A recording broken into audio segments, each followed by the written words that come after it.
In the ancient town of Ur, in the region of Mesopotamia, there lived a man named Abram. Abram was a devoted man, known for his integrity and hospitality. Though his heart was filled with kindness, there was a deep longing that lingered within him, for he and his wife Sarai remained childless. One quiet night, as Abram lay beneath the vast expanse of stars, he heard the voice of the Lord calling to him. Abram, the voice resonated strong and gentle. Leave your country, your people, and your father's household, and go to the land I will show you. I will make you into a great nation, and I will bless you. I will make your name great, and you will be a blessing. Without hesitation, Abram embraced the call, knowing it would take immense faith and strength. With Sarai and his nephew Lot, along with their accumulated wealth and herds, Abram set forth to Canaan, the land that God promised to show him. They journeyed many days and nights, as the sun and moon bore witness to their steadfast march into the unknown. Along the way, Abram built altars to honor God, marking places of gratitude and worship with stones that still remembered his faith. Their life continued, and through many trials and tribulations, famines, disputes over land, and the challenging task of leading a growing number of people, Abram found strength and guidance through his unwavering faith in God. Each challenge was an opportunity to learn and grow, reinforcing the promise made to him that night. Yet, Abram still had no child. As time wore on, they questioned and wondered about the fulfillment of God's promise.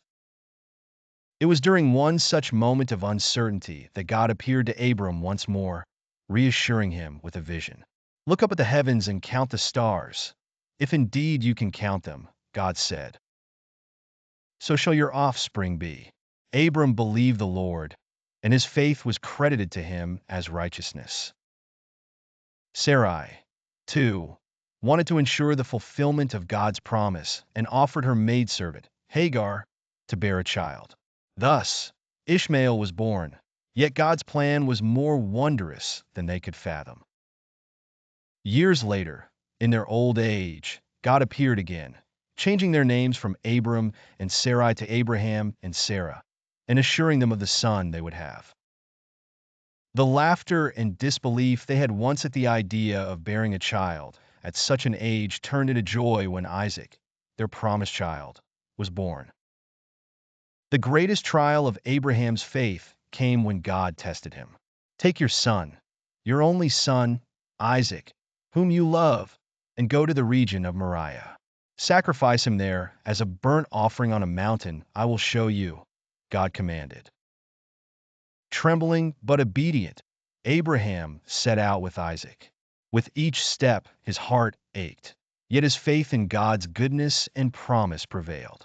As they reached the place, Abraham built an altar, bound Isaac, and laid him upon it.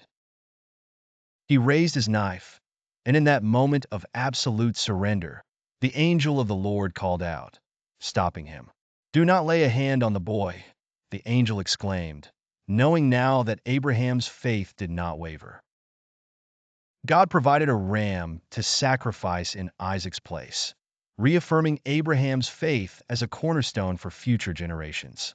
Returning to their home, Abraham knew the profound meaning of trust in God, a lesson etched in his heart and echoed through the lineage that would follow.